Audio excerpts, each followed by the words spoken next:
Mesdames, Messieurs, bonsoir. Ravi ce soir de vous savoir encore très nombreux derrière vos petits écrans à l'écoute de ce programme. Ce programme qui s'impose dans l'univers audiovisuel au Cameroun, le programme majeur, le programme qui monte, qui monte et qui monte encore. Le programme qui tous les soirs, entre 18h30 et 20h50, vous décrypte, collecte, analyse et déploie l'information comme nulle part ailleurs. Bienvenue sur Horizon Soir. Horizon Soir, c'est votre émission qui tous les soirs ici, en plateau, reçoit un panel riche et varié d'experts qui croisent de manière à ressortir la quintessence, la substance, l'efficience et même la science de la bonne, mais alors là de la très bonne information. Vous êtes donc à la bonne adresse. Ce soir encore, nous allons passer ensemble 2 merveilleuses heures en télévision. Le temps de repartir du côté de la régie, prendre cette légère transition. On revient juste après pour présenter ceux qui ont bien voulu ce soir nous honorer de leur présence de manière à adresser avec véhémence la thématique qui sera portée ici à l'ordre du jour pour éclairer votre lanterne. Tout de suite pour la suite.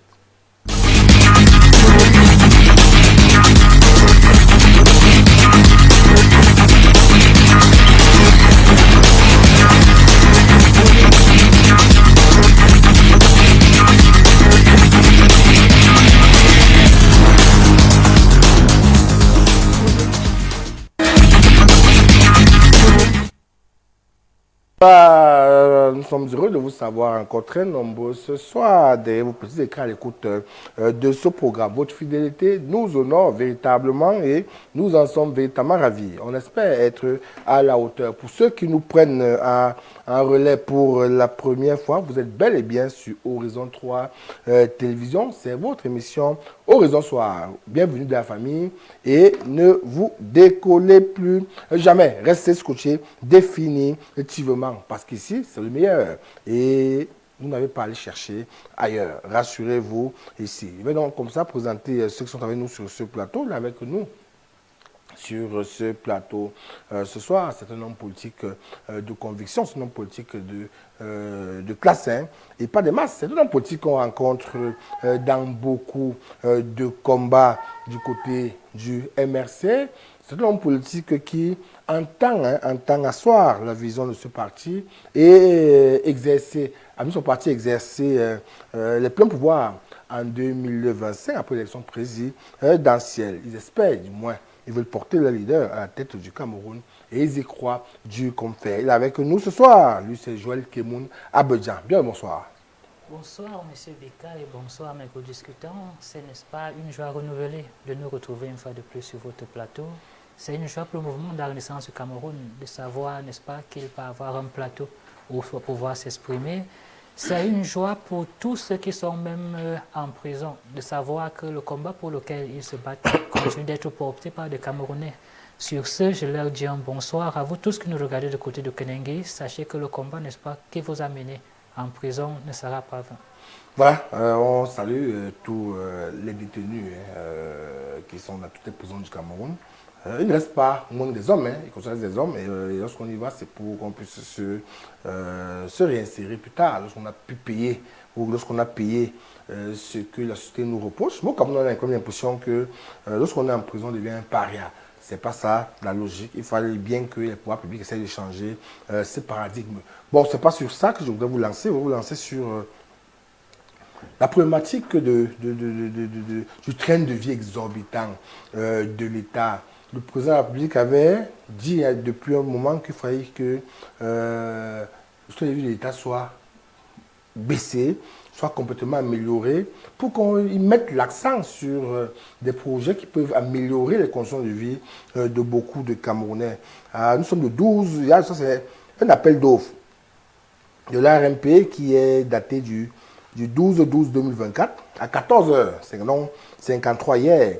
Ça concerne le projet d'appui à la gouvernance des finances publiques. Bon, appel d'offres public, je ne vais pas entrer dans les détails, c'est là.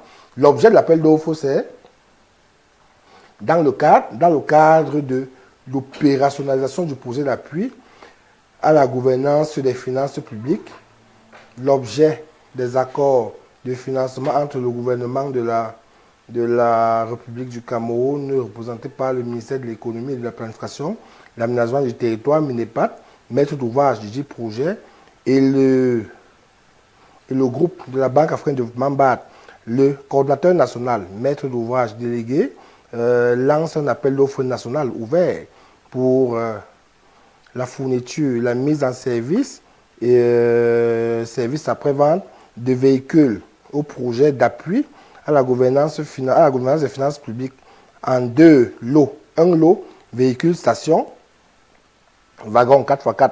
Lot 2, véhicule pick-up 4x4 double cabine en procédure d'urgence. Mais maintenant, on donne les coûts en bas. Hein. Coût prévisionnel. Le coût prévisionnel de l'opération à l'issue de l'étude préalable est répertorié dans le tableau suivant. Lot 1, véhicule station wagon 4x4, 70 325 000 francs. Lot 2, véhicule pick-up 4x4, double cabine, 233 925 5 francs. Total, 304 250 4 francs CFA. C'est un appel d'offres qui est publié depuis hier. Simplement, alors qu'on vient de voir une loi de finances, quand même, on demande aux Camerounais dorénavant d'être plus contributeurs. Dorénavant, les Camerounais qui sont des petites personnes qui ne s'en sortent pas devront mettre la main à la pâte pour développer leur biotope, leur localité de façon endogène. On dit que tout le monde doit faire des efforts pour que les choses marchent. Mais on continue à voir quand même qu'ils ne se privent de rien. Ils s'offrent des choses à des coûts faramineux. Et j'ai comme ça ici au moins 10 appels d'offres. Je peux lire les 10, mais je choisis seulement ceux-là. Comment comprendre ça, ce paradoxe? Les Camerounais souffrent, vous leur demandez, faites des efforts, mais vous complisez dans un luxe insolent. Et chaque jour, les appels d'offres qui sortent mettent les Camerounais de plus en plus mal à l'aise. Ils se rendent compte que, en réalité, vous faites des efforts, mais ils jouissent pleinement du pouvoir qui leur est offert ou qui leur appartient ces temps-ci. Comment comprendre ça? C'est tout simplement désolant peut-être, mais désolant pour ceux qui ne vivent pas peut-être au Cameroun. Quand la plupart du temps, vous avez suivi ceux qui nous dirigent prendre la parole, c'est avec une telle arrogance, un tel dédain des Camerounais que cette façon de faire ne nous surprend pas. Tout à l'heure, vous avez fait allusion au fait que le chef de l'État aurait demandé, n'est-ce pas, de réduire le train de vie de l'État. Il avait demandé.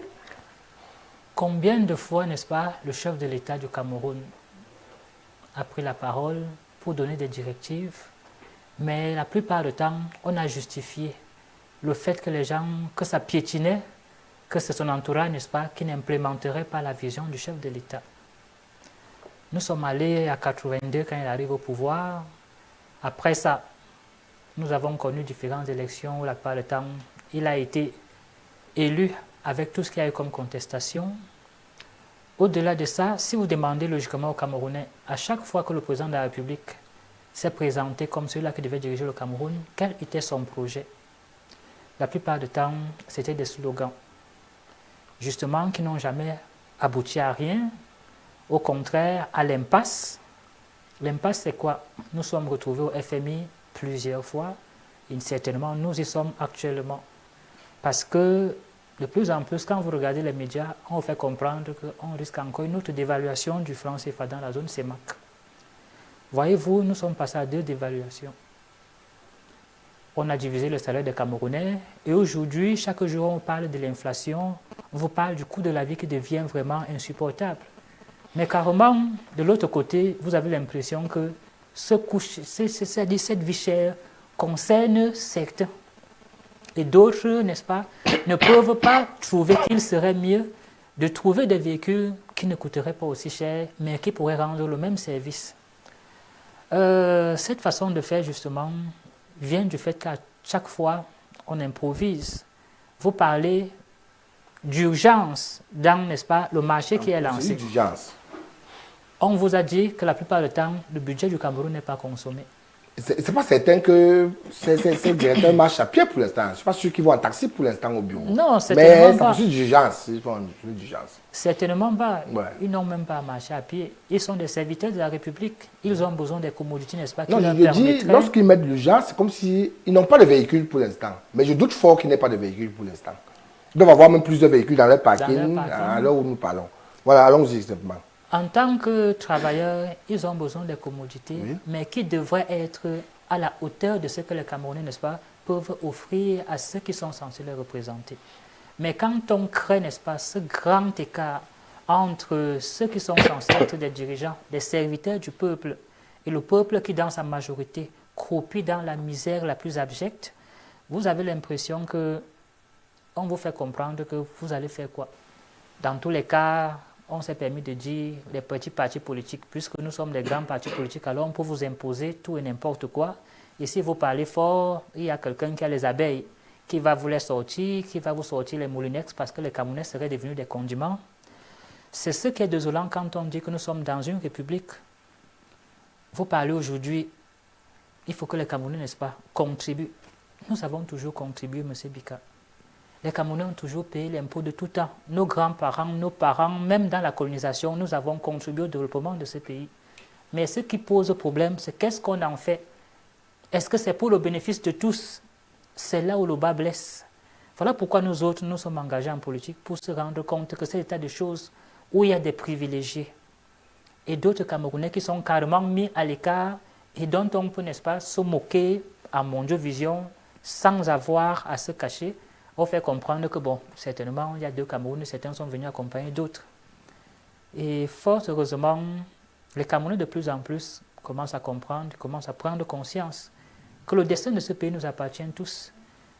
Et soit nous allons nous engager pour que les choses, n'est-ce pas, aillent dans le sens du bénéfice de tous, soit justement nous allons continuer de mourir à petit feu chacun dans son coin. Parce que ce sera ça le résultat final. Voilà. Quand vous êtes incapable de vous soigner, quand vous êtes incapable de nourrir votre petite famille, elle sera livrée, n'est-ce pas, à la drogue, comme ce qu'on va vivre avec les jeunes. Et justement, nous serons tous en danger. Voilà, on va présenter Osem avec nous sur ce plateau. Il est un habitué aussi de ce plateau. Il est là pour représenter un mouvement qui s'impose aujourd'hui au Landeno communicationnel au Cameroun et aussi politique. Le mouvement franquiste. Lui, c'est Brice... c'est Célestin Bida. Voilà. Bien le bonsoir, Célestin Bida. Bonsoir. Comment vous allez ce soir? Vous avez l'air timide ce soir. Vous savez, après la prise de parole de vos panélistes, De Joël Kemoun Abidjan. Monsieur Joël, j'étais en train de vouloir comprendre un certain nombre de choses dans sa prise de parole. Bon, je vais vous relancer pour que vous puissiez Bonsoir comprendre. à Voilà. vous, bonsoir Voilà. aux millions de téléspectateurs, bonsoir à tous les franquistes qui nous regardent à travers le monde et j'espère que nous serons à la hauteur des attentes des uns et des autres. Voilà, je vais vous relancer avec un deuxième appel d'offres. Ça va vous surprendre, c'est l'appel d'offres de l'Université de Douala, qui a été signé le 12-12-2024. Là, c'était à 5h56. Hier, 5h56. Là, ça va très vite, hein. Tout ça, tout en urgence. L'appel d'offres concerne aussi les véhicules. On va le lire pour avoir les montants. Voilà. Dans le cadre des exécutions du budget pour le compte de l'année budgétaire 2024 et en vue de faciliter la mobilité de certains responsables administratifs et des étudiants, le recteur de l'Université de Douala lance un appel d'offres national ouvert en procédure d'urgence pour la fourniture de 2 véhicules de fonction pour le recteur et le directeur de l'ISH et de 2 minibus pour Polytechnique et ISH de l'Université de Douala et 3 lots distincts, de 3 lots distincts. Consistance de la prestation. Les prestations du présent appel d'offres comprennent la fourniture d'un véhicule, y compris plaque CEMAC, carte grise et autres accessoires, ainsi qu'il suit. De 0,1 véhicule de dans les administrations, même dans les entreprises, il y a une méthodologie pour faire des achats. Ça veut dire qu'on ne va pas vous remettre de l'argent pour aller acheter au marché. C'est une entreprise prestataire qui paye les impôts, qui s'engage à vous fournir du matériel. Et vous êtes sans ignorer ce qu'on appelle la mercuriale des prix. Ça voudrait dire qu'il y a un certain nombre de prix qui sont arrêtés, sachant que lorsque vous fournissez ce type de matériel, voilà ce que ça coûte. Cette mercuriale des prix, s'il faut revenir sur elle au Cameroun, lorsque vous acheter un stylo comme le vôtre là. Il coûte 1000 francs. C'est en la mercuriale. Oui, c'est politique, mais je dirais, celui-là qui est le prestataire, c'est une entreprise qui paye des impôts, qui a des employés et qui doit supporter ces charges-là. Vous comprenez? Ça voudrait dire que si un stylo qui coûte 100 francs sur le marché ou 150 francs peut coûter 1000 francs dans la mercuriale, attendez-vous à ce que le prestataire qui va aller dans l'achat du matériel roulant taxe aussi à la valeur de ce qu'il va dépenser, parce que lorsqu'il vous livre même ces véhicules, il n'est pas payé au cash. La plupart des ils ont travaillé à 5h56. C'est bizarre qu'ils arrivent au bureau là très tôt là, un peu là. 5h56 là au bureau. C'est sorti hier à 5h56, le 12-12. Procédure d'urgence. Voilà. Maintenant, je vous dis, est-ce que c'est pas indécent dans un pays pauvre? On vous dit qu'il n'y a pas l'argent.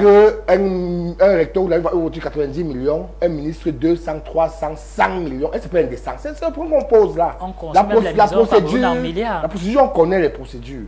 Est-ce que c'est indécent ou pas quand vous convoquez le contexte social, la vie des Camerounais, la vie de vos voisins? Est-ce que c'est pas indécent de telles choses? C'est cette action qu'on pose.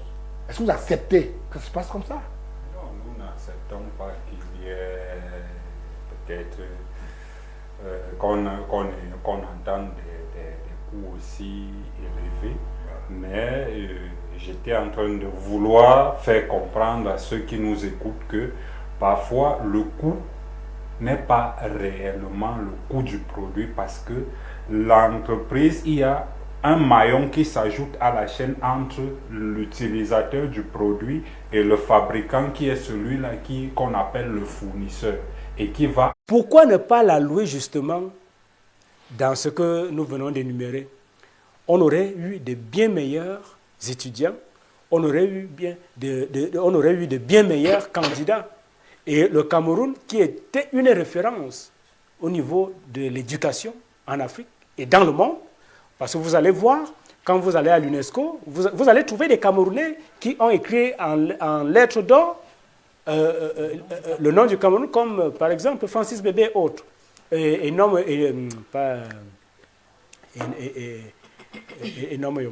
Donc ils sont nombreux.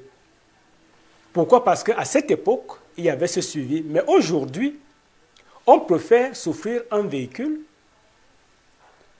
que d'encadrer les étudiants. Et là, ça renvoie à quoi? Ça nous permet de comprendre que, en politique, c'est devenu, en principe, la politique qui est dite la science de la gestion de la cité, n'est-ce pas? En réalité, j'aime toujours le jour que nous aurons à la tête des serviteurs, on aura moins de choses de cette nature. Pourquoi? Parce que vous avez pris en référence le Burkina Faso de mon petit frère. Vous allez excuser l'expression, parce qu'en tant que père de la nation, je ne peux pas l'appeler petit frère. Mais j'appelle petit frère, pourquoi? Parce qu'en âge, il est Ibrahim Traoré, qui a déjà, je pense, 35 ans déjà. Vous voyez ce qu'il fait. Il a compris que le Burkina Faso a des problèmes. Il faut les résoudre. L'opulence ne peut pas aider. L'extravagance ne peut pas aider. Il a copié son modèle, Thomas Sankara. Et vous vous rappelez que, comme on parle de voitures, Thomas Sankara avait vendu toutes les voitures pour prendre les plus petites. Parce qu'il disait que l'essentiel est d'arriver où l'on va. La preuve en est que lorsque je suis allé aux obsèques de mon père à Ambiam, on a emprunté les motos, on a emprunté les pick-up, nous sommes tous arrivés. Vous comprenez donc que ce n'est pas parce qu'on roule dans une voiture de luxe que forcément on sera plus performant. Que non, parce qu'en réalité, ce n'est pas la voiture qui donne la performance. C'est plutôt la compétence. Et même la consommation de quoi? Quand vous voyez aujourd'hui ce que les Camerounais dans l'ensemble consomment, c'est de la poubelle. Qu'est-ce qu'on achète le plus au marché? C'est la friperie, c'est les choses importés, déjà utilisés ailleurs, c'est à ça qu'on nous a réduit. Quand il s'agit de boissons, qu'est-ce qui tue le plus au Camerounais aujourd'hui? Ce sont les sachets que chacun peut s'offrir à 100 francs.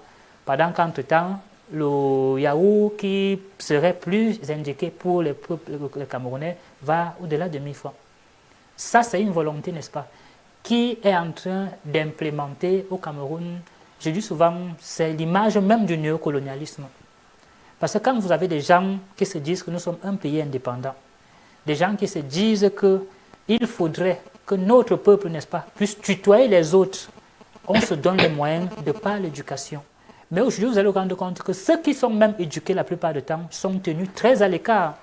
Parce qu'au Cameroun, il ne faut pas oublier, nous avons une diaspora tellement compétente dans presque tous les domaines. Mais c'est cette diaspora, n'est-ce pas, qui... On peut... Merci pour le témoignage. Ça veut dire que vous ne pouvez pas réduire les universités camerounaises à ce que vous avez dit là. Non, il n'y a pas que de la médiocrité. Monsieur Sambida, c'est compris. Je peux aller sur plusieurs universités. Je peux laisser ISA, je vais à Polytechnique qui aujourd'hui a fabriqué des bateaux de pêche et qui fonctionnent. Et le poisson est vendu sur le marché. C'est Sambida. Voilà, on vous a compris, nous universités ne font pas que de la médiocrité. Oui. Mais il y a les brebis galeuses là-bas, on peut le dire. Il y a les brebis galeuses, mais vous ne pouvez pas qualifier. On va avancer. C'est Sambida, on avance. Nous sommes d'accord qu'il y a les brebis galeuses, mais pas tout le monde n'est pas médiocre. Nous sommes d'accord sur ce principe. Oui. On va donc aller. Le fait que ces fonctionnaires, dans notre genre, passent des commandes faramineuses alors que les Camerounais meurent aujourd'hui, et que dans le corpus du RDPC, d'aucuns convoquent la thèse du coup d'état scientifique. Est-ce que ces attitudes ne confondent donner la confiance, et il n'a pas voulu décevoir les Camerounais. Ils ne sont pas déçus. Ils sont heureux de marcher dans la poussière, dans les cassis. Voilà, Cameroun me bien. Bon, à la réalité, lorsque on convoque tous ces faits mis à bout, vous êtes quand même un journaliste d'investigation, vous êtes tout le temps au fait de beaucoup de choses d'actualité. Ces cas ne sont pas des cas isolés dans l'administration qui gère le Cameroun aujourd'hui.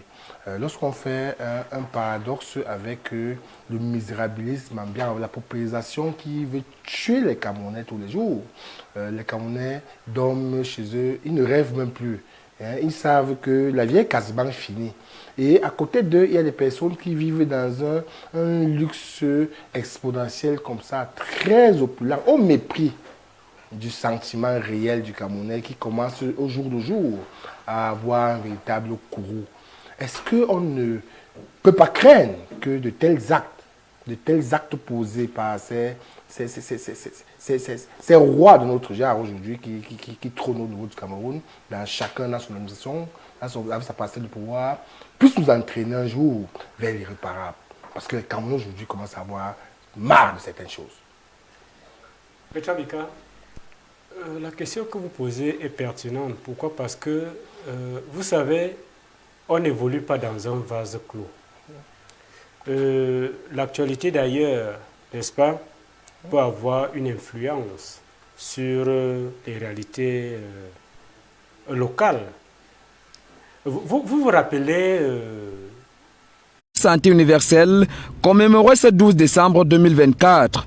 Au Cameroun, la couverture santé universelle demeure un slogan. Pourtant, le gouvernement annonce avoir dépassé les objectifs fixés pour la première phase de son implémentation. Nous sommes au-delà de nos espoirs. Nous avons prévu en termes de cible 6 millions de Camerounais enrôlés, enrôlés à l'horizon 2026. Nous sommes encore très loin en 2026, nous avons déjà plus de 4 millions. Nous pensons d'ailleurs que nous allons aller au-delà de ces 6 millions qui sont attendus.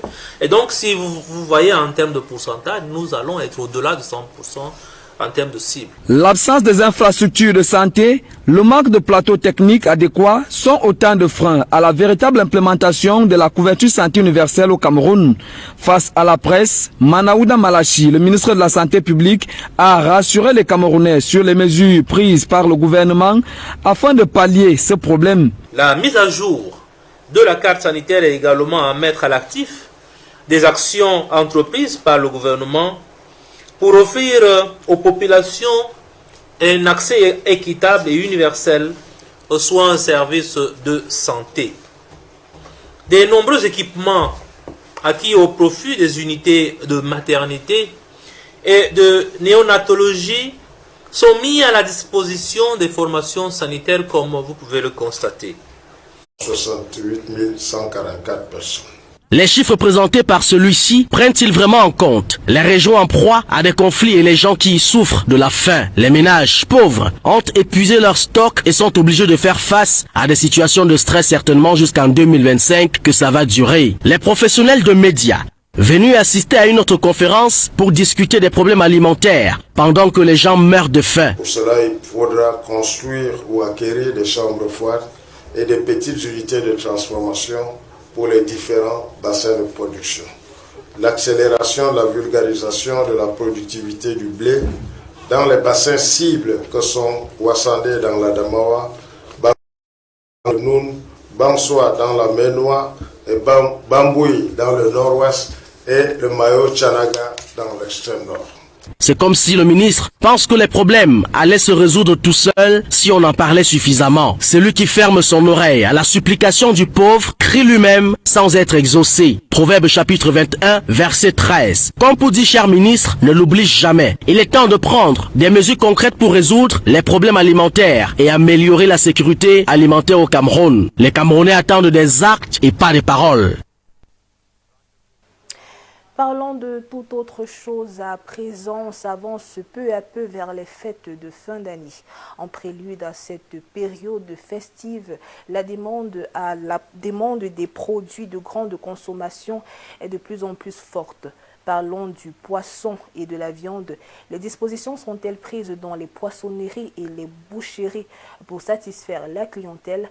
Élément de réponse dans ce reportage de Fallon Nifoué. Marché d'un Sam, dans le 3e arrondissement de la ville de Yaoundé, nous ne sommes pas les bienvenus. Dans quelques poissonneries abordées, impossible d'avoir des réponses face caméra. Dans les congélateurs, on y trouve tout de même plusieurs variétés de poissons. Les prix affichés laissent croire que tout est normal. Un peu plus loin, au marché,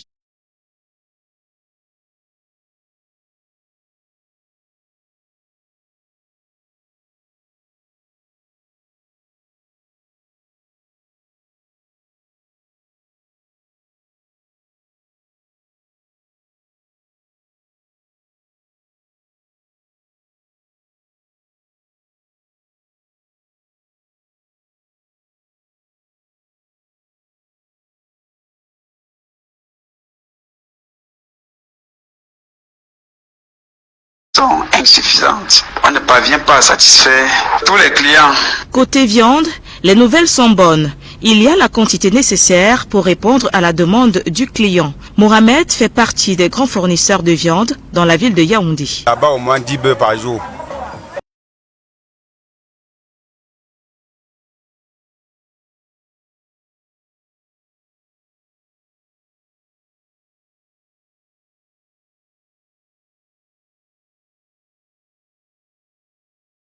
Décembre par contre débutera avec une note triste. L'artiste Pacha Solon sera inhumé dans son village Kunguga 2. Les artistes Bikoutsi et ceux d'autres styles accompagneront leurs collègues à sa dernière demeure. Au même moment à Yaoundé, le conteur Azazou apaisera les cœurs avec le concept L'heure du conte. À travers sa prestation Le pantalon magique, ce sera dès 14h à l'Institut français de Yaoundé. Le dimanche 15 décembre, la louange prendra les commandes de l'espace culturel avec le Messa Prize qui présente un showcase live au centre culturel camerounais dès 15h. L'entrée est libre et gratuite. C'est tout pour ce week-end et à vendredi prochain. Toujours en culture, la découverte de ce 19h30 nous conduit dans la région du littoral où nous allons explorer l'un des magnifiques sites touristiques, les chutes des Komkam.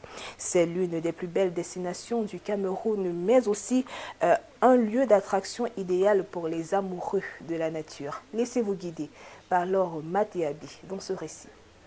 Situé dans la région du littoral au Cameroun et dans le département du Mungo à proximité de l'arrondissement de Melon sur le fleuve Nkam, les chutes, objet de notre intérêt, désignées comme les plus belles chutes d'eau du pays, sont localisées dans le village Ekomkam du peuple Bakero. Il faut rappeler que le nom Ekomkam vient de deux mots, Ekom, qui est le nom du village où se trouvent les chutes, Nkam, le nom du fleuve d'où les chutes prennent leur source. Avec une hauteur de 80 mètres et une largeur de 13 mètres, elle se caractérise par deux cascades, l'une alimentée en permanence quelle que soit la saison et l'autre uniquement en saison des pluies.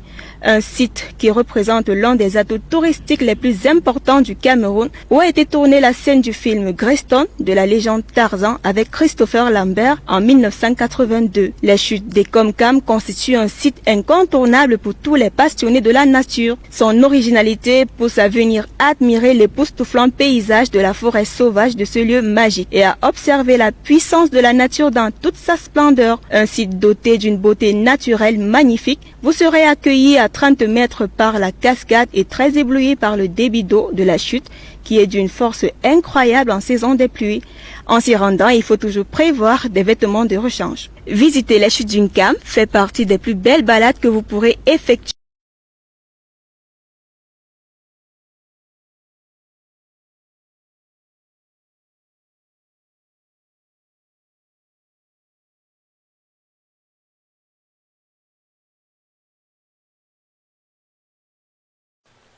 C'est justement ça le paradoxe des gens qui font la promotion d'une chose qu'ils n'utilisent pas. C'est un peu comme le président de la République dit consommons camerounais, mais chaque jour il envers cette allure de tout ce qui va avec. C'est la bizarrerie de notre pays où on dit une chose et on implémente le contraire. On aurait bien voulu qu'un bon matin, n'est-ce pas, on apprendrait que le ministre ne se sentirait pas bien et qu'il est couché à l'hôpital central ou ailleurs parce qu'il est en train de prendre ses soins. Avec les fameux plateaux techniques. Le fameux plateau technique, justement. Quand on parle du plateau technique, il ne faut pas seulement voir ce qu'il y a comme matériel, mais le personnel. Quand vous allez dans nos hôpitaux, c'est la tristesse même du personnel qui vous accueille. Parce que les gens sont mal payés. Les gens font 9 ans dans une structure sans être pris en charge, effectivement, donc sans être recrutés. Ils y sont, n'est-ce pas, en stage pendant 9 ans dans les hôpitaux publics au Cameroun. Et justement, quand vous parlez de plateau technique et vous avez affaire à ce personnel-là qui est dans cet état-là, aujourd'hui, on a libéralisé, n'est-ce pas, l'apprentissage de la médecine avec les infirmiers du premier état qu'on peut former aujourd'hui dans les universités. Il jouit sous le joug, il jouit de la protection de la mafia des hautes instructions. Est-ce qu'il était excessif, Nietzsche, dans ses propos? Beaucoup disent que c'est excessif. Il dit trop de choses. Ça ne vient pas de lui. Il y a eu un contrôle supérieur de l'État qui a fait un rapport et qui indexe chacun de ce qu'est la gestion du Covid. Voilà. Donc c'est un rapport qu'il est en train de mettre à jour. Est-ce qu'il est excessif quand il a parlé? Est-ce qu'il y a du vrai dans ce qu'il dit? Bon, je pense que, vous savez, le député Nietzsche, déjà, par sa posture, n'est pas très stable. Excusez-moi du terme, mais on peut partir du jour au lendemain d'un parti pour un autre et ainsi de suite. Et nous connaissons toujours ces prises de parole. Parti par exemple de l'UNC du RDPC, on saurait aussi dire que c'est l'instabilité. Permettez-moi s'il vous plaît. Dit que le Cameroun n'est pas assez équipé en matière de plateau technique, c'est de la mauvaise foi. L'équivalent à l'hôpital militaire de Paris, il a compris l'équivalence. Oui, j'arrive. Ouais. Nous avons des hôpitaux de référence dans toutes les régions du Cameroun. Nous avons en 2021 accueilli la CAN, la Coupe d'Afrique des Nations au Cameroun. Des internationaux des différents pays africains qui ont participé à cette compétition et qui ont eu des bobos ou même des cas un peu plus graves, on a vu leur prise en charge dans des hôpitaux au Cameroun, que ce soit à l'ouest, que ce soit au nord ou au centre. J'espère que tu y vas. Et tu n'attends pas que ça permettez, s'il vous plaît, permettez. Il y a quelque temps, je pense l'année dernière, le président Paul Biya lui-même, il est allé se faire consulter dans un hôpital de la ville de Yaoundé. Nous avons tous eu les images, sauf qu'au MRC, on ne regarde pas ce genre d'images. C'est pour dire que si le président lui-même va dans ces hôpitaux, ça veut dire fait confiance à ce que, d'abord à la compétence des Camerounais et à la qualité des soins. Il est allé pour se faire consulter. Voilà. Et la consultation dans le processus de guérison, ça compte sur quoi? Pardon? S'il ne faisait même pas confiance à ces hôpitaux, il ne serait pas allé. Et pour dire que les ministres et autres vont se soigner en Europe, chacun est libre en fonction de ses moyens de se soigner là où il veut. Si vous tombez malade, rien ne vous oblige à aller à l'hôpital général, à l'hôpital militaire ou aller même vous soigner à l'indigène. Vous êtes libre d'aller où vous vous sentirez. Le patriotisme vous obligerait. Monsieur, et surtout quand on est dirigeant, n'est-ce pas, c'est la moindre des choses. Il faut montrer l'exemple lorsque par là. Lorsque vous parlez, permettez aussi qu'on puisse parler. Permettez. Bon, allez, finissez. Mais en même temps aussi, c'est un débat interactif. Il faudrait qu'il peut parler, il doit nous laisser parler, mais c'est un débat interactif aussi. Il faut qu'on parle. Ok, nous comprenons cela, mais ça devient... Voilà, allez-y. C'est donc pour dire que si le président fait confiance au plateau technique du pays, beaucoup de ministres, beaucoup de directeurs se soignent.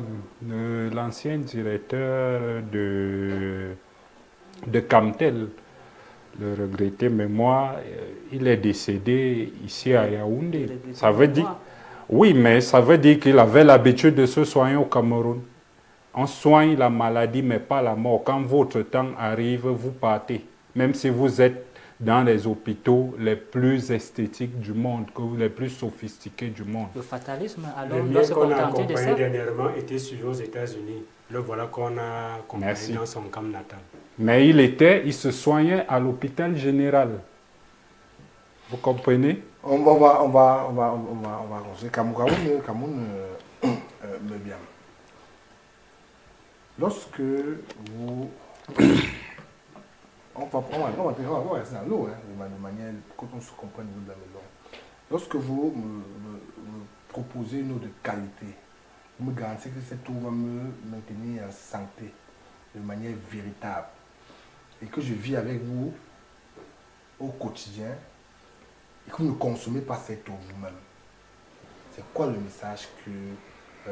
qu'est-ce que je peux retenir du message que vous m'avez donné? C'est un faux message? La liberté. C'est un don? Ou c'est justement la liberté de me faire boire votre eau et vous de boire une autre eau? Alors qu'on me garantit que votre eau, c'est une eau de qualité. Comment qu'on pense en tant que journaliste? Bertrand Bika, ça dépendra de plusieurs paramètres. Vous savez, est-ce que la seule eau qui existe? Est-ce que, cher ami, vous allez me permettre de dérouler. Vous savez, le jeu que vous faites là, vous savez mon autre profession, je suis enseignant et je fais face aux désordonnés. Nous pouvons entrer dans ce rythme et je jure, sur ce plateau, on ne s'en sortirait pas. Donc, vous me permettrez, l'intelligence voudrait d'ailleurs, parce que vous n'êtes pas devin, l'intelligence voudrait que vous suiviez d'abord avant de réagir. Merci. Sauf si vous lisez dans les boules de cristal pour savoir déjà, après un devoir, ce que je vais justement parce que c'est une aberration, c'est une stratégie justement de l'opposition camerounaise, de l'opposition en général. Pourquoi? Parce que lorsqu'on vient sur un plateau de télévision, on ne vient pas pour échanger, on vient pour faire passer, pour véhiculer son message. Et d'ailleurs, si c'est dans ce registre, nous pouvons le faire. Et je vous jure que vous ne pourrez même pas placer un mot. Donc ce n'est pas parce que nous sommes faibles que nous permettons que vous dérouliez du début à la fin sans vous interrompre. Avec les invectives. Non, ce n'est pas une invective, c'est une remarque. Et je vous assure. Vous avez 2 minutes. Et je vous assure. Et D'ailleurs, Bertrand Bika, je vous prends à témoin. S'il continue, lorsque moi je parle, il le fait. Je le ferai également à son tour et on verra où on c'est pas grave. Allons-y. Donc, je disais donc que avant de se faire une opinion, il y a un certain nombre d'éléments qu'il faut maîtriser. Lorsque quelqu'un me propose son nom, n'est-ce pas? Est-ce que c'est la seule eau qui existe? Et si la personne elle-même ne consomme pas son eau, est-ce que la personne n'est pas déjà, par exemple, sous contrat avec une autre marque d'eau? Pourquoi? Parce que si je suis en contrat avec une autre marque d'eau, il sera difficile pour moi, pour des raisons contractuelles, de consommer ma propre eau. Alors, qu'est-ce que je vous ferai? Et peut-être la mienne serait de bien meilleure qualité. Pour simplement des raisons contractuelles, je pourrais me passer de cette bonne eau, mais je pourrais présenter à mon frère que voilà une bonne eau. Vous savez, quand on parle du caractère monopolistique de l'État en termes d'eau, non? On ne sommes pas dans le domaine commercial ici. Hein, je fais une parenthèse, mais on parle de l'État qui donne l'eau camerounais tout entier. Ça veut dire que l'eau qui vient de Kamoua, Tassinec, sans publicité, c'est une eau qu'on est censé boire au Cameroun. Donc, M. Bertrand, ce que vous nous comprendre ici, voilà, c'est compréhensible, voilà, n'est-ce pas? Voilà, vous dans une firme particulière, on consomme les choses d'une autre firme, c'est normal, et ça passerait. Je vous ai dit qu'en réalité, face à chaque situation, il faut d'abord comprendre. Bon, on va passer rapidement. Quel état de santé au Cameroun? Vous faites quoi en 2 minutes? L'état de santé au Cameroun, d'après vous, c'est quoi? Satisfaisant? Bon? Mauvais? Mal?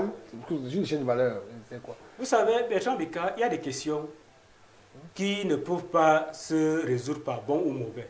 Mais ce qu'on va observer, oui, c'est qu'au Cameroun, on a de bons plateaux. Oui. Et je me rappelle, il y a de bons plateaux, mais le véritable problème au Cameroun, c'est qu'il y a moins de spécialistes. Il y a de bons plateaux. Maintenant, moi qui ne suis jamais allé à l'hôpital militaire, je ne pourrais donc pas savoir si cette comparaison... Voilà, on va passer au passage. Et vérifier. On suppose que Nietzsche y est allé parce qu'il a les moyens comme pour y aller. Hein, il s'est posé la question, il se demande aussi pourquoi avec les bons plateaux, le Panari, vous soyez au Panari à Paris. On peut soyez au Panari avec si vous permettez, ce que je voulais faire observer, c'est qu'il y a un autre problème qui peut être convoqué. Ceux qui partent là-bas, peut-être ne partent pas parce qu'ils ne sont pas capables d'être soignés ici, mais peut-être parce que ça peut être un moyen de détournement des deniers publics. Pourquoi? Parce que lorsqu'on va aller en évacuation, il y a un certain nombre de communautés autres là qui vont. Et ça peut être également un moyen de sortir du pays et de vivre dans ce beau pays pendant que ici... Voilà, de toute façon, je l'ai dit, soigner le Panario à Yaoundé comme le simple Camerounais. Vos mamans sont enfermées dans les hôpitaux parce qu'elles n'arrivent pas à régler la facture. Vous réglez des centaines de millions de francs pour le doigt qui fait mal à l'hôpital militaire de Paris. C'est ce que Nietzsche a voulu dire. Hein, ça, on va le dire comme ça ici. Il y a aussi un problème, quand même, un phénomène qui au Cameroun commence à prendre de l'ampleur, notamment en ces fins d'année. Il ne se passe un jour sans que les gens ne se plaignent, que les gens ne crient, ne pleurent dans les quartiers. Ils se sentent de plus en plus en insécurité totale. Ce phénomène qui met les Camerounais à fleur de peau, qui empêche les Camerounais de vivre, de vaquer normalement à leurs occupations. Pourquoi, en cette fin d'année 2024, il y a véritablement une tendance à la progression? Il faut le dire de manière claire. Ce phénomène a atteint des proportions quasiment inacceptables. En 2000. On va essayer de comprendre ça ici. C'est un bida. L'insécurité au Cameroun, en 2024 notamment, parce que nous sommes dans les Yaoundé, on va mener un déploiement abyssal. Les politiques diront pour ce phénomène-là. Pourquoi l'insécurité? D'abord, c'est quoi l'insécurité? Et pourquoi l'insécurité tend à atteindre des proportions incontrôlables en fin d'année?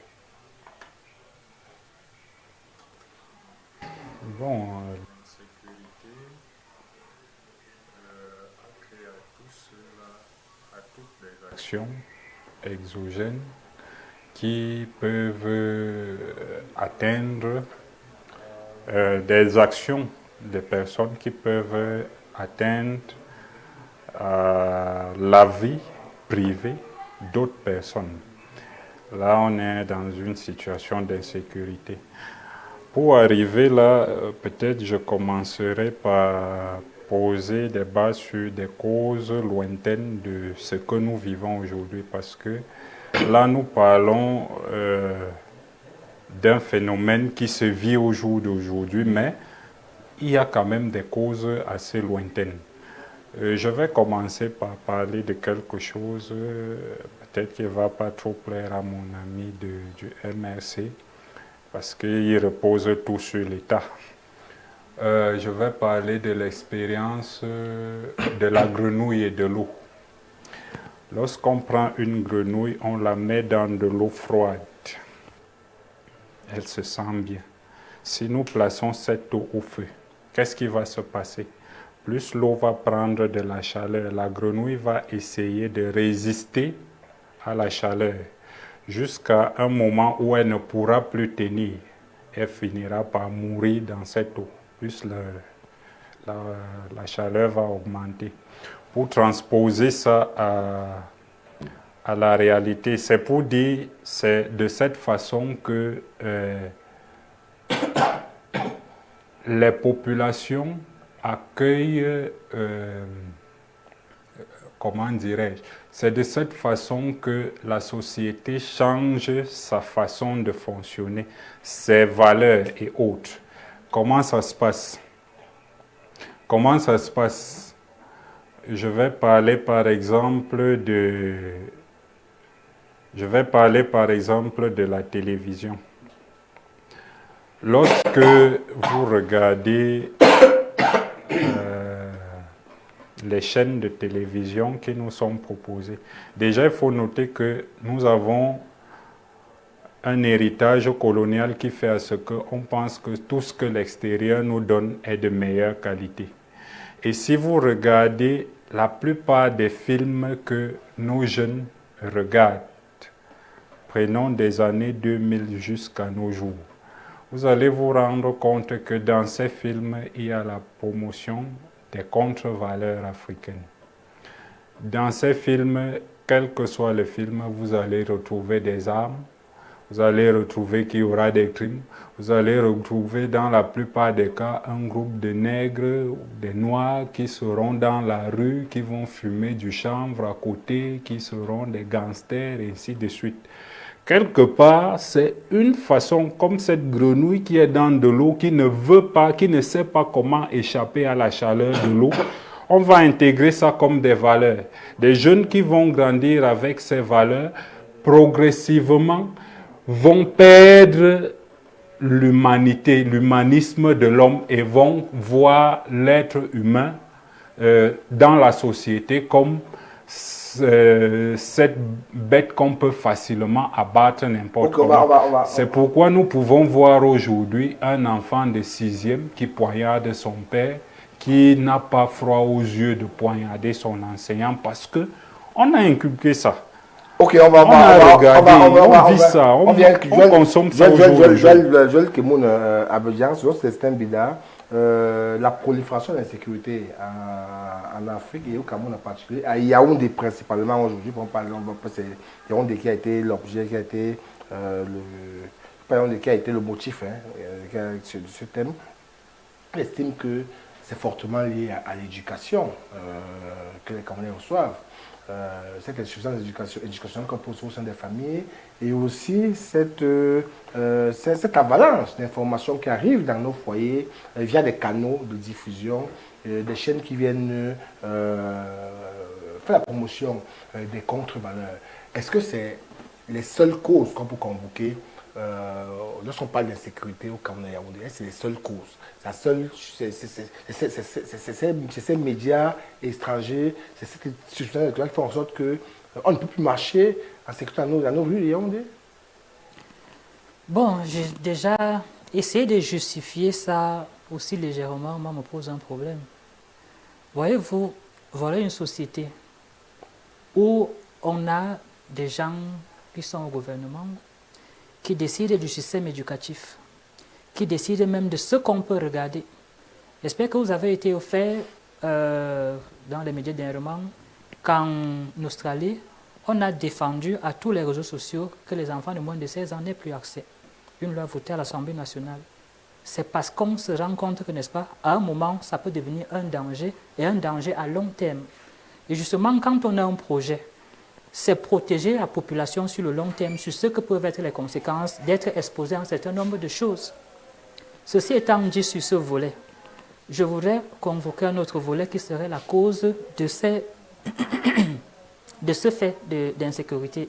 À Yaoundé, à Douala, on a eu même l'impression qu'aujourd'hui, ça se fait à visage découvert avec ce qu'on a connu, le phénomène des microbes, où des gens en journée s'organisent en bande, arrivent dans la rue, dans les quartiers, dépouillent tout le monde, font tout ce qu'ils peuvent, et après repartent, sans qu'on ne sache comment est-ce que dans un pays normal, où quand le moindre opposant, n'est-ce pas, peut se lever dans un coin, à la minute qui suit, n'est-ce pas, vous avez tout ce qu'il y a comme armada de ce qu'on n'a pas appelé armée au Cameroun. Justement, c'est ce qu'il y a d'incongru. Dans un système où on vous dit que le Cameroun est le pays le plus renseigné. Donc le renseignement, là, c'est contre l'opposition, mais pas pour la sécurité des Camerounais au quotidien. Voilà notre pan. Et maintenant, quand vous parlez maintenant du cadre social dans lequel les Camerounais vivent. Quand vous parliez des microbes, il me souvient quand même que le gouverneur de la région du littoral a stoppé rapidement ce phénomène dans le littoral. Ça voudrait dire que vous ne pouvez pas venir sur un plateau dire que la sécurité des Camerounais n'intéresse pas le gouvernement.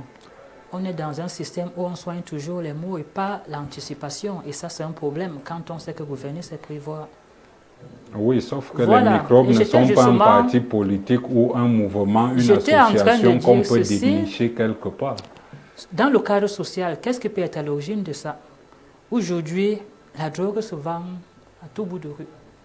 Dans nos quartiers, on élève, n'est-ce pas, ces structures où vous voyez, les jeunes garçons, pour la majorité, sont enclins aux stupéfiants. Pourquoi? Parce que dans le cadre familial, la plupart du temps, les parents qui n'ont plus eu la main mise du fait qu'ils sont limités dans leurs avoirs pour entretenir la famille, les enfants sont laissés à eux-mêmes.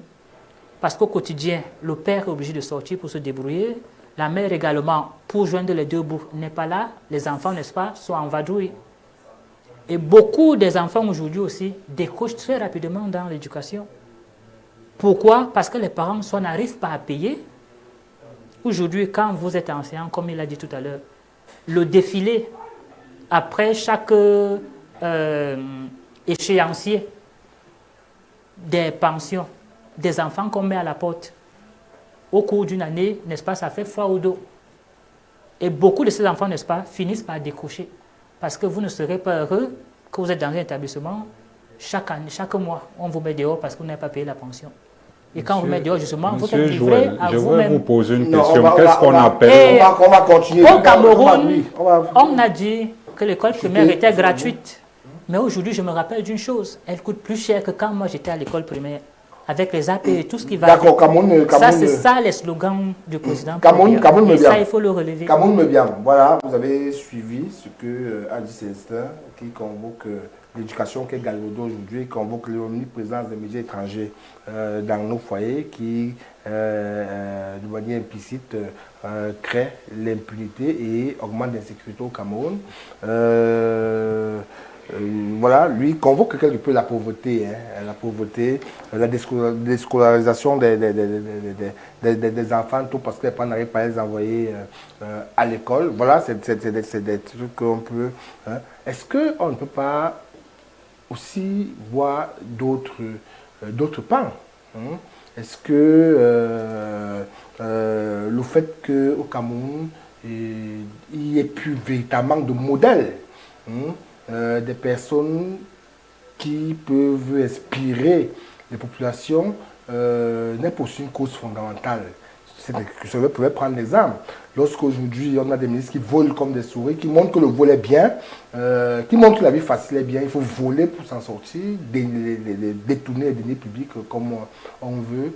L'enfant qui est dans son école, dans son quartier. On a tué le mérite. L'ascension sociale, on ne connaît plus comment on arrive à dans son quartier, il pense que l'argent est facile.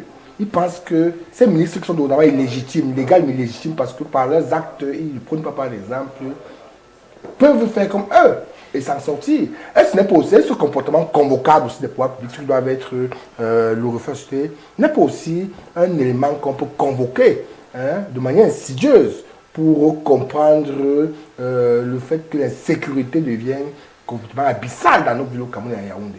Et ce comportement n'est pas aussi une raison fondamentale comme. Bertrand Bika, tout ce que vous avez énoncé là, me semble-t-il, peut être considéré comme des symptômes d'un mal, les manifestations d'un mal. Parce que, à mon humble avis, il me semble que cela est dû à un dysfonctionnement profond de la société globale. On peut voir la désagrégation de notre identité. Ouais. On peut voir l'interaction avec l'Occident. Ouais. Et on va donc également convoquer l'économie. C'est donc cet ensemble-là qui nous amène à arriver là. Quand je parle, par exemple, de dysfonctionnement, vous allez vous rendre compte que Joël a parlé, par exemple, l'exemple de l'Australie. Et vous allez vous rendre compte que ça fait des décennies, on taxe la Chine de dictatoriale. Pourquoi? Parce que la mesure que l'Australie a prise, c'est ce que la Chine fait depuis des décennies. Et qu'est-ce qu'on va vous convoquer? Cette histoire de démocratie. Et c'est donc ce qui se passe aujourd'hui. Au Cameroun, vous allez vous rendre compte que lorsque vous grondez votre enfant, il s'en va vers le service social. Oui. On vous convoque. Vous ne pouvez pas taper votre enfant pour le corriger. On va vous rappeler que c'est un châtiment corporel. On va vous parler des droits de l'enfant. On va parler des conventions de Rio. Et vous comprenez que, et malheureusement, ces conventions ne vous disent pas comment est-ce que vous allez redresser vos enfants.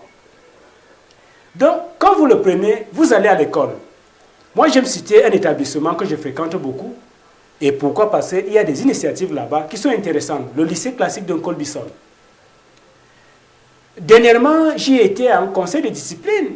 Vous voyez des enfants de 5e, 4e qui partent de l'école, vont chez un camarade, et ce camarade est fils d'un enseignant, surveillant général d'un établissement. Parce que les parents sont sortis pour se chercher. Pourquoi? Parce que ces enfants doivent être encadrés. La maison est vide. Ils partent de l'école, ils se retrouvent dans ce domicile. Qu'est-ce qu'ils font? Bref, on se rend compte qu'on s'est livré à des partouzes. Donc vous comprenez donc que ce problème de socialisation est dû au fait que nous avons perdu notre identité. Et ça, c'est la résultante de l'histoire coloniale. Pourquoi? Parce qu'aujourd'hui, ce sont les valeurs que l'Occident a imposées. Merci. Et que on nous fait comprendre qu'on est indépendant. Mais avec les conventions internationales, le joug se resserre. Donc maintenant, quand vous allez sur, toujours dans cette lancée, quand j'ai parlé des agrégations de l'identité, vous savez, Bertrand Bika, qu'à notre époque, on n'était pas l'enfant de nos géniteurs. Oui. On était les enfants de la communauté. Donc n'importe quel aîné qui te trouvait en mauvaise posture te corrigeait. Et d'ailleurs, lorsque tu rentrais à la maison pour dire à papa ou à maman que voilà, tel oncle, tel grand frère, tel cousin m'a tapé, il te demandait qu'est-ce que tu as fait. Quand tu le lui rappelais, qu'est-ce qu'il faisait? Il faisait appel. Et c'est-à-dire, il donnait sa part. Il te corrigeait encore. Ça fait que lorsque tu étais corrigé à l'extérieur, tu rentrais comme un serpent sans parler. Et ça faisait que, moi j'en suis un exemple. Moi j'étais un amoureux du ballon rond. J'étais d'ailleurs à cette époque, j'allais dire virtuose. Et je me rappelle que la feu première dame m'a baptisé Maradona. Donc, pour arrêter le football, parce qu'on estimait que si je continue à jouer au football, je vais abandonner l'école. C'est-à-dire, mes parents, notamment ma mère, est arrivée au lycée, a dit aux proviseurs, aux surveillants, aux enseignants, et même au quartier. Quand j'arrête le football, parce que je n'ai plus d'équipe. Quand j'entrais, on savait très bien que 2 minutes après, un aîné va passer, va me dire qu'est-ce que ta mère a dit, et je sortirai de l'équipe. Donc vous voyez donc que cela a fait en sorte que c'est la société entière. Et là, vous voyez ce que Émile Durkheim parlait de l'éducation comme l'action des aînés sur les cadets. Oui. Malheureusement, aujourd'hui, les valeurs qui sont les nôtres sont les contre-valeurs. C'est ce que...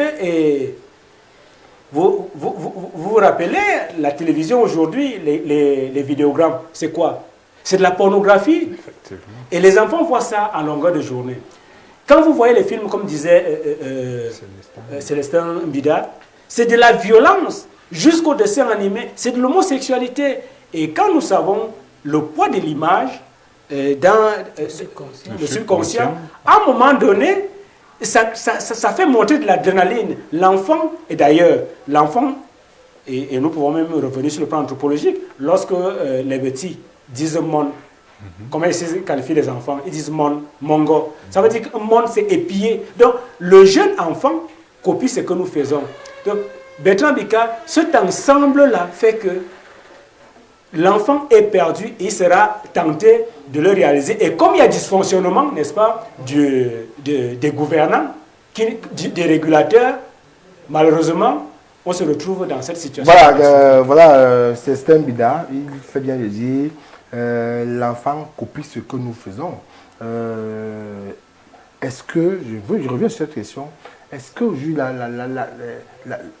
crise de modèle qu'on a au Cameroun aujourd'hui, crise abyssale de modèle qu'on a au Cameroun, les dirigeants qui brillent par les apports des antivaleurs, n'est pas un facteur aggravant de l'insécurité. Parce qu'il faut revenir dessus.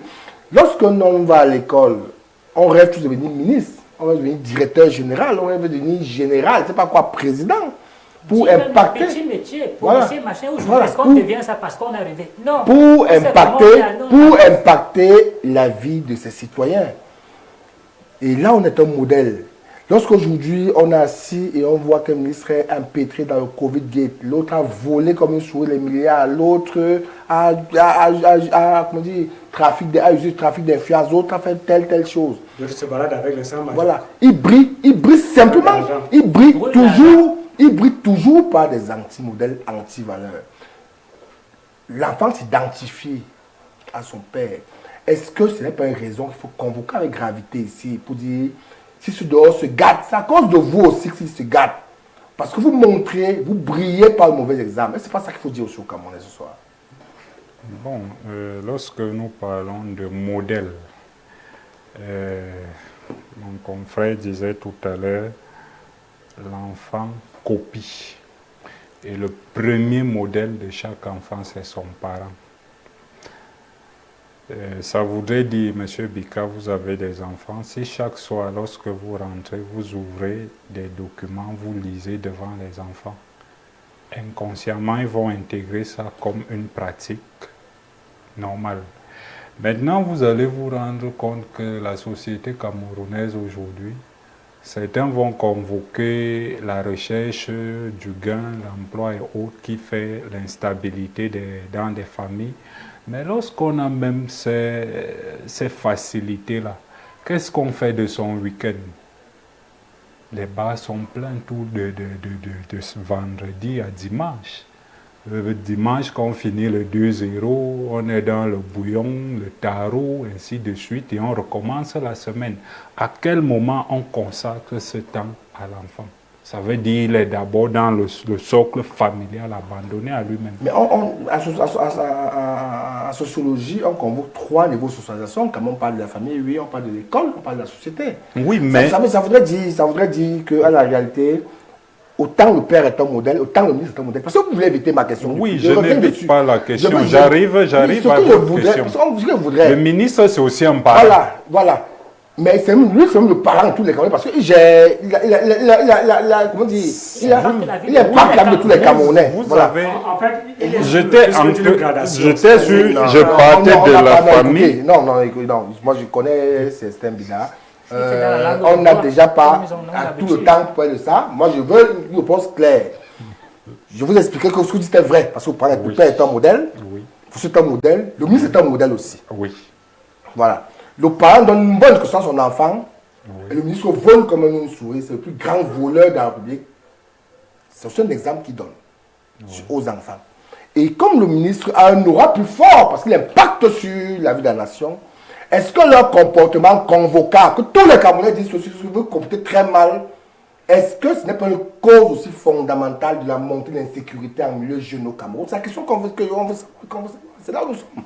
Oui. On ne dit pas non. Les parents sont des modèles. Oui. Mais un de ces anti-modèles-là aujourd'hui, est-ce qu'un ministre qui a... Allons, je vais dire autrement. Les parents sont victimes de Tambika. Non, Parce que vous avez envoyé vos enfants à l'école, payé tout ce qui va avec. Maintenant, comment est-ce qu'il fait pour avoir un emploi? Ils sont dans la maison. Moi, le petit va te dire que lui-même qui a fréquenté, là, il est où avec? Moi, tu m'envoies à l'école pour... Laissez-moi notre question. C'est ça la société. Là, pour notre question plus directe, pour qu'on se comprenne mieux. L'excellence a foutu le camp. Il faut une question plus directe qu'on se comprenne mieux. Voilà, je crois que là, il ne va pas répondre autrement.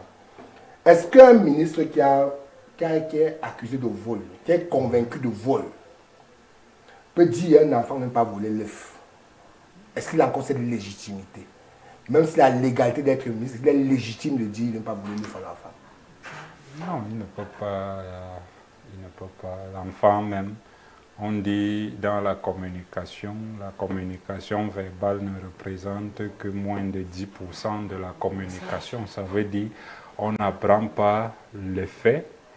Et ce qu'on voit, ça veut dire ce qu'on entend, ce qu'on voit, c'est là où on apprend de la société. Ça voudrait dire que forcément, ces contre-valeurs, celui-là ne peut pas dire à un enfant de ne pas faire ce que lui il est en train de faire. Voilà, on tourne au niveau des causes, on va lire les conséquences rapidement. Hein. Oui. On est dans les causes qui font en sorte que on vit en insécurité dans nos pays maintenant. Aujourd'hui, on ne peut plus fermer le dormir, rentrer tard en ayant le cœur en paix. Nous sommes en insécurité, on convoque les causes. Qu'est-ce que ça peut causer au quotidien de la vie des Camerounais? Vivre dans ce stress permanent, la peur d'être agressé, ça peut causer quoi? Quel impact ça peut avoir sur... Déjà sur le plan personnel, cela va de soi, c'est un traumatisme, M. Bertrand Beka. Je vous dis, j'ai vécu ça la semaine. Subir cet état de cause. Voilà pourquoi il est question que nous nous ressaisissions plus que jamais. Parce que c'est la seule alternative. Nous sommes exposés. À un moment, on croyait que bon, c'était pour certaines catégories de personnes. Mais de plus en plus, on se rend compte que ça peut arriver à tout le monde et à tout moment. Parce que même en journée aujourd'hui, on sait qu'à tel endroit, il ne faut pas passer là-bas n'importe comment. Même quand vous êtes dans le taxi, on dit que si vous passez à la porte centrale, il faut mettre votre téléphone dans le sac.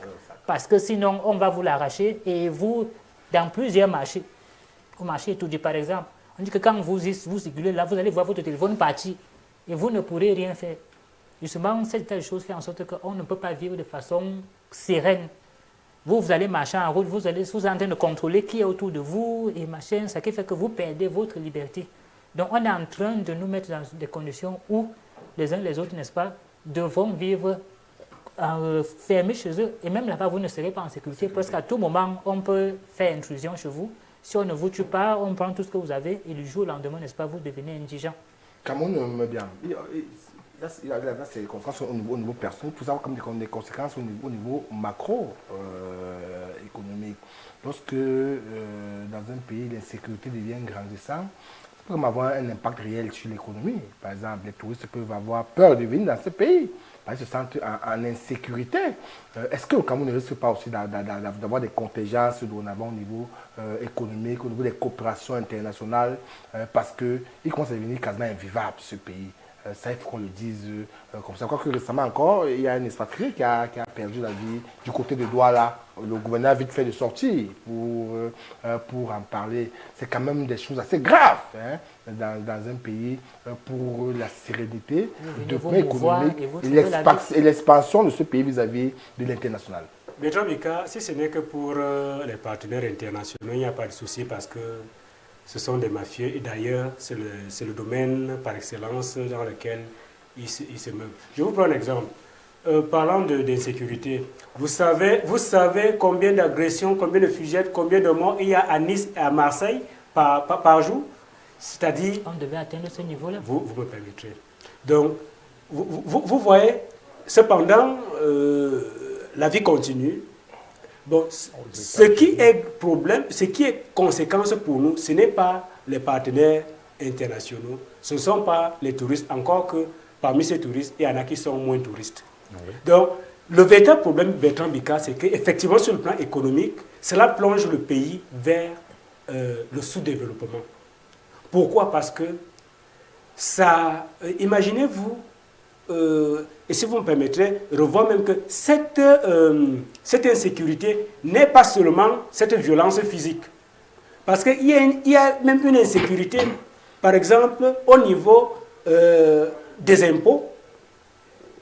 Il y a cette insécurité au niveau, par exemple, des abus de cercle. Parce qu'il faut revoir, ce ne sont pas tous les forces de maintien de l'ordre, toutes les forces de maintien de l'ordre.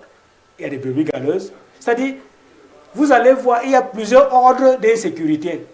Et tout cela, à quoi ça va rimer? Ça va dire que l'activité sera timorée, morose. Vous ne pourrez plus vous mouvoir. Et c'est en sortant que vous êtes en activité. Cette insécurité, elle est même, imaginez-vous la cybercriminalité, c'est de l'insécurité. Donc vous êtes même chez vous et quelqu'un est en train de débiter votre compte. Je ne vais pas loin, et il y a le confrère Serge Patrick Mbida, dont le compte a été, WhatsApp a été piraté avant-hier, justement en soirée. Je vois un message qui me vient, vraiment, bonsoir, comment tu vas? Je réponds, bah, la suite c'est quoi? J'ai vraiment un problème là, j'aimerais que tu m'envoies 15 000, je te rembourse demain matin. Je dis, ok, quand je réponds, je dis, ah, c'est bien toi Roger? Je dis, oui, c'est moi Roger. C'est là que je réalise que ce n'est pas Serge Patrick Mbida. Donc vous comprenez que cette insécurité, ce n'est pas seulement celui qui a le poignard, c'est-à-dire c'est global, c'est-à-dire elle a des ramifications et la conséquence est véritablement, comme vous avez dit, économique. Pourquoi? Parce que cela va donner un coup au niveau des activités. Mon capital que j'avais pour mon activité est spolié. Donc, immédiatement, moi-même, je ne peux plus mener mon activité. Les gens que je devais employer, désormais, manquent d'emploi. Et vous voyez, et même les bénéfices indirects sont stoppés. Donc, ça veut dire que ce problème, effectivement, d'insécurité est tellement important qu'il faudrait qu'on s'arrête et qu'on voit effectivement, qu'on change, que dirais-je, le pas de danse. Imaginez-vous un enseignant qui est dans la salle de classe, comme paix à son âme, le confrère Kevin, qui est parti en Colbison. Ça veut dire que vous ne pouvez plus dispenser cours normalement. Et lorsque vous ne dispensez plus cours normalement, ça veut dire que cet enfant n'est pas bien éduqué, n'est pas bien formé. Et lorsqu'on n'est pas bien formé, on est incompétent. Voilà, Célestin Mbida. Est-ce que sur le plan politique, l'insécurité peut avoir un impact négatif? L'insécurité, sur tous les plans, l'insécurité... Et sur le plan politique, donc quel peut être l'impact de l'insécurité sur le plan politique? Ça peut faire tomber les régimes, par exemple, le fait qu'on soit en insécurité. Ça peut faire en sorte, comme au nord, sud-ouest aujourd'hui, on estime que les gouvernants sont illégitimes. Ils sont arrivés là parce qu'il y a des factions qui ont quasiment, qui n'avaient pas pignon sur eux. Ça peut faire qu'une démocratie devienne convocable. Je dis, c'est un pays où il y a insécurité, les élections ne sont pas probables, ne sont pas valables, ne sont même peut-être pas intéressantes de ce côté. Ce n'est pas aussi un pan qui plombe véritablement l'image de marque d'un pays. Là, c'est... L'insécurité dans l'ensemble plonge l'image de marque d'un pays. Mais un dirigeant politique a besoin de légitimité, de dire qu'on m'a voté avec tout mon peuple, peut-être de concert avec moi. un élu local va dire tout mon peuple était avec moi. Moi, je dis au nord, sur l'ouest, on vous dit les élus locaux, les factions d'en face n'avaient pas les gens qui votaient, pas les élus locaux. Eux avaient au moins une protection militaire qui leur permettait. Ils avaient été élus à Yaoundé, même pas. Voilà, par exemple, c'est ça ce qu'on dit là-bas. Est-ce que ça ne plombe pas l'image mais réelle lorsque quelqu'un, à cause de sécurité, est élu de manière illégitime et n'a pas la légitimité du peuple? Est-ce que ce n'est pas un problème véritable aussi de ce côté? Bon, là, je n'ai pas toute l'information concernant les élections dans le sud-ouest. Ce que je dirais, c'est que l'insécurité en général ne facilite pas la vie. Et si déjà l'insécurité ne facilite pas la vie parce que tout le monde a peur de se voir ôter sa vie, combien de fois une élection, la vie politique même fait partie de la vie, dont elle aussi, elle prend un coup. Donc personne dans le monde ne peut souhaiter vivre dans l'insécurité. Voilà, vous allez réagir et bien, on va vous dire, il nous reste 9 minutes, vous allez réagir et vous allez me faire vers les solutions. Hein. Vous réagissez et vous allez vers les solutions, vous avez 2 minutes, on va prendre 2 minutes pour aller vers les solutions. Je disais qu'effectivement sur le plan politique, ça peut être très grave. Ouais. Si nous convoquons l'actualité chez les gens un peu peut-être loin de nous, vous voyez ce qui se passe par exemple au Mexique. C'est-à-dire, à un moment donné, l'insécurité peut dicter la loi. Haïti même, aujourd'hui n'a plus d'État. Voilà. Donc vous voyez donc en Amérique là-bas, il y a des cartels qui financent des hommes politiques, qui les placent au sommet. Et lorsque celui-là veut travailler, on te rappelle que c'est nous qui t'avons placé là, c'est pour préserver nos intérêts. Et vous avez vu aux États-Unis, avec les Kennedy, quand Kennedy veut lutter, la mafia porte Kennedy au pouvoir, et Kennedy met un autre Kennedy en justice pour couper les pieds à la mafia. Et vous avez vu ce qui se passe. Donc, effectivement, sur le plan politique, ça peut être très grave.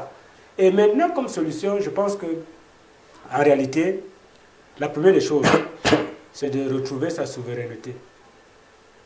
Il est dit que nous sommes indépendants. Nous ne le sommes pas. Pour ne pas trop parler, je pense le cas de l'AES. Vous voyez le Niger, vous voyez le Mali, vous voyez le Burkina Faso.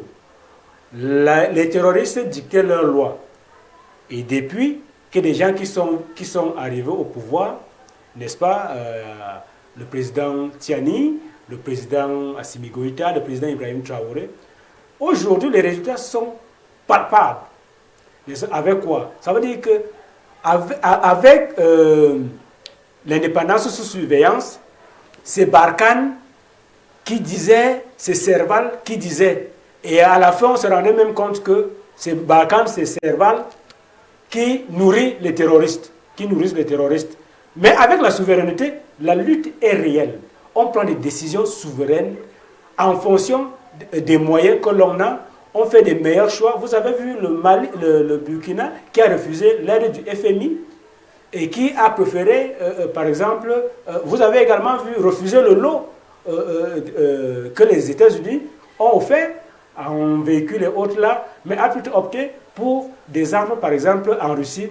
Et le résultat est concret. Ça veut donc dire que lorsqu'on aura la souveraineté, on va prendre les mesures qui s'imposent et puis on va convoquer la gouvernance. Même s'il est vrai que tous ceux qui sont acteurs de l'insécurité ne sont pas forcément des milieux misérables. Oui. Donc, mais la gouvernance réduit justement le gap. Ça fait que ça devient quelque chose de marginal. Donc, avec la souveraineté, avec la bonne gouvernance, on peut résorber... que vous n'avez pas une solution pour que nos rues deviennent plus calmes. Hein, j'aime bien, n'est-ce pas, quand il met sur la table la volonté politique de laquelle découlera non seulement l'indépendance, la souveraineté dont il est en train de faire allusion, mais également il met sur la table le problème de gouvernance qui aujourd'hui est le principal vecteur de cette insécurité. Et c'est pourquoi nous considérons, nous, MRC, que justement, ce qu'on a comme résultat aujourd'hui est la volonté de ceux qui nous gouvernent. Parce que quand on parle de la drogue qui est disponible pour tous les enfants, et à leur c'est-à-dire ils sont capables de se l'offrir, ça pose problème. Quand on parle de l'abandon des études, ça pose problème parce que les parents ne peuvent pas payer l'école comme cela se doit. Justement, c'est cet environnement-là qui est le creuset de l'insécurité et il faut que cet environnement politique, cette volonté politique, n'est-ce pas, change pour que les choses changent. C'est la seule alternative et je crois qu'en 2025, n'est-ce pas, nous irons à quelque chose de meilleur pour un Cameroun nouveau. Voilà, Célestin Bida, qu'est-ce qu'on fait? Bon, Malthus disait la population est gage de développement. Et si je devrais reprendre le président Paul Biya qui disait la jeunesse est le fer de lance de la nation. Pour dire associer les deux, la population et la jeunesse, c'est ça qui doit amener un pays à se développer. Mais je dirais la jeunesse bien formée, une jeunesse consciente, une jeunesse positive serait gage de développement et serait le fer de lance. Mais lorsque cette jeunesse-là est abandonnée à elle-même, elle devient le fer, la lance de fer contre la nation. Alors, par exemple, Paul Biya a abandonné la jeunesse camerounaise. Pour que cette jeunesse soit donc le fer de lance, le premier socle où le jeune doit acquérir les valeurs, c'est le socle familial. Et pour après ce socle familial, il est dans la société. Je regrette un peu, vous avez souligné ici le fait qu'on ait exclu le fouet dans la formation. Lorsque vous voulez mouler, donner une forme, ça passe par ce qu'on fait, par exemple, si vous faites dans la pâtisserie, lorsque vous voulez donner une forme, il faut passer au feu. Ça veut dire qu'on ne peut pas dissocier le fouet. On ne peut pas complètement. C'est une volonté politique. Je vais vous une petite anecdote. Non, on a la fin de l'émission. Oui, une petite anecdote pour clôturer. Clôturer avec anecdote. Et ça me concerne personnellement. Lorsque j'étais adolescent, on avait des modèles aussi qu'on regardait dans les chaînes étrangères. Alors, j'étais chez mon oncle pendant les vacances. Je suis sorti, j'avais mes boucles aimantées que je mettais souvent. Et quand j'arrivais, j'enlevais. Mais ce jour-là, j'ai eu la chance d'oublier. Et lui et moi, nous nous sommes croisés à la porte. Il m'a donné une gifle. Il n'avait pas parlé. J'ai compris qu'il y avait quelque chose sur moi qui n'allait pas. Et c'était la dernière fois que je mettais ce genre de choses. Voilà. Vous comprenez donc qu'on ne peut pas vouloir former une société juste demain et extraire la responsabilité familiale. Comme on peut aussi extraire la responsabilité sociétale. Sociétale, mais qui commence dans la famille. Et pour cela, il faudrait que, n'est-ce pas, la famille soit encadrée avec toutes les conditions qui vont avec. Mais si les familles sont paupérisées, souvent, on découvre cette gifle inspirante qu'a reçue, Célestin Bida, qu'on va clôturer cette émission. Pas pour dire que tu as pour vos enfants, hein, mais il y a des gifles inspirantes, des gifles qui ramènent les enfants. Comme Bayrou, qui est devenu Premier ministre, a fait un enfant pendant qu'il était ministre de l'Éducation nationale, qui a volé son portefeuille. Il y a des gifles qui ramènent quand même les enfants à l'ordre. Donc, au moins au niveau des familles, hein, comme on interdit ça au niveau social, gifler un peu les enfants, un peu, pas beaucoup. Il faut voilà. fouetter. Ce n'est pas la torture aussi, mais juste un peu, hein, pour qu'ils comprennent. Voilà, c'est sur cette note d'espoir et cette bonne humeur qu'on va mettre un thème à l'émission ce soir. Nous sommes avec Célestin Bida, merci d'être venu sur le plateau ce soir. Bertrand Bika, c'est moi qui vous remercie. C'est toujours un plaisir d'échanger et nous espérons avoir apporté quelque chose de plus aux téléspectateurs et aux internautes. Et nous serons toujours flatté de nous retrouver sur ce plateau pour des échanges, pour édifier et apporter un plus aux Camerounais. Voilà, merci Joël Kemoun, à besoin d'être venu. Merci M. Beka pour l'invitation à renouveler le mouvement pour la renaissance du Cameroun. Par ma voix, n'est-ce pas, nous louons votre volonté de toujours nous associer à ce qu'est la construction du Cameroun. C'est ce que devait être, n'est-ce pas, la démocratie que nous voulons construire et non la promotion des dictatures comme certains veulent me faire croire. Donc nous croyons qu'il y a des lendemains meilleurs pour le Cameroun, qu'il y a lieu d'espérer et surtout qu'il faudrait que les Camerounais prennent leurs responsabilités. Voilà, merci quand même bien d'être venu. Je sais pas ce soir. Merci aux techniciens qui ont permis que nous soyons en lumière. Merci aux promoteurs de leur investissement. Voilà, on va vous souhaiter passer une bonne soirée, un excellent week-end, mais en compagnie des programmes de Horizon 3 Télévision. C'est le meilleur de la télévision et nulle part ailleurs.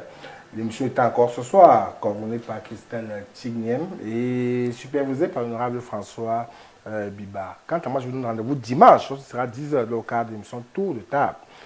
Au revoir, bonne soirée à tout le monde.